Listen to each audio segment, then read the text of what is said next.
আছো তোমরা সবাই? আমি খুব ভালো আছি। যেহেতু এখন উইন্টার সিজন, তো সবাই ভালো থাকবেন, সুস্থ থাকবেন। তো আজকে আবার একটা রিকোয়েস্ট ভিডিও বানানো। সবাই আমাকে জিজ্ঞেস করেছো, দিদি তোমার হেয়ার এত সিল্ক কেন? তো সিল্ক কেয়ারের জন্য আমি কি ইউজ করি, অনেকে জিজ্ঞেস করেছো যে এত সিল্ক কেন। সত্যি আমার হেয়ারটা দেখো ভীষণ সিল্ক। সিল্ক হেয়ারের একটা সুবিধা আছে, জট লাগে না। তুমি যে কোনো খুলে হেয়ার স্টাইল করতে পারবে, ভীষণ সুবিধা হয়, জটটা লাগে না। তো সিল্ক হেয়ারের জন্য আমি কি ইউজ করি, আর এখন যেহেতু উইন্টার সিজন চলছে, উইন্টার সিজনে তো সবার ড্যান্ড্রফের প্রবলেম থাকে। তো ড্যান্ড্রফ কিভাবে আমরা দূর করব, দেখো যাদের রাফ হেয়ার, আমি সবসময় বলে থাকি যে টক দইয়ের প্যাক ইউজ করো, ভীষণ ভালো প্যাক যাদের রাফ হেয়ার, একদম খুব সুন্দর। টক দইয়ের আরও একটা কাজ আছে, ড্যান্ড্রফ দূর করে, ভীষণ ভালো।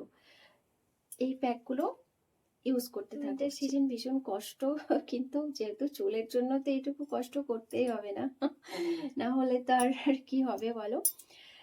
তারপর দেখো যে সিল্ক হেয়ারের জন্য আমি কি ইউজ করি, প্রথমে বলেছি এটা নিয়েই এই আজকের ভিডিওটা। তো সিল্ক হেয়ারের জন্য আমি আমলা মেথির প্যাক ইউজ করি, যেটা আমরা আমলকি কাঁচাতেও লাগানো হয়, আবার ওটা শুকানোর পর যেটা আমরা বাজার থেকেই কিনতে পাওয়া যায়। তো সেটা আগের দিন রাত্রে যার যেরকম হেয়ার সেই পরিমাণ মতো ভিজিয়ে রাখবে।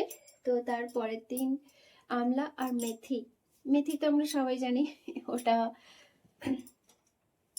আমরা রান্নার কাজে ব্যবহার করি, মেথি আমরা সবাই জানি, তো ওটা রান্নার কাজে ব্যবহার করি আমরা। তো ওটা আমার চুলে একটু বেশি লাগে, তো যার যেরকম চুল সেইভাবেই পরিমাণ মতো ইউজ করবে। তারপর ওটাকে ভিজিয়ে রাখবে, তারপর সকালে ওটাকে পেস্ট করে লাগিয়ে নেবে। তো কিভাবে লাগাবে, একদম পুরো চুলটাকে দুভাগ করে নেবে বা একদিকে নিয়ে নেবে, পুরো এইভাবে সেকশন হবে, এইভাবে পুরো এইভাবে লাগিয়ে নিলে আবার একটা সেকশন হবে, পুরো এইভাবে লাগালে পুরো একদম পুরো ক্যাল্প থেকে পুরো লেন্থ এইভাবে একদম। পেস্টটা কিন্তু খুব সুন্দরভাবে বানাতে হবে, মানে একদম মিহি পেস্ট হবে।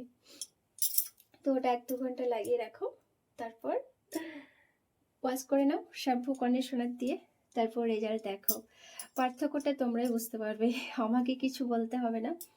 এগুলো কিন্তু আমি ইউজ করি, আমি হেয়ারে খুব একটা কেমিক্যাল দিই না, আমার ঘরোয়া প্যাকগুলোই আমি বেশি ইউজ করি, তো দেখেই বুঝতে পারছো।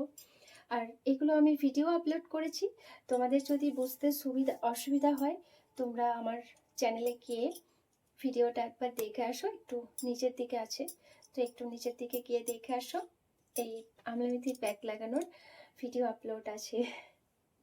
পুরো ভিডিওটা দেখার অনুরোধ রইল। সবাই একটু বলবে ভিডিওটা কেমন লাগলো, এটা তোমাদের জন্যই ভিডিওটা বানানো। এগুলো আমি লাইভেও বলে থাকি, কিন্তু আজ একটু স্পেশাল করে ভিডিও বানালাম। Thank you.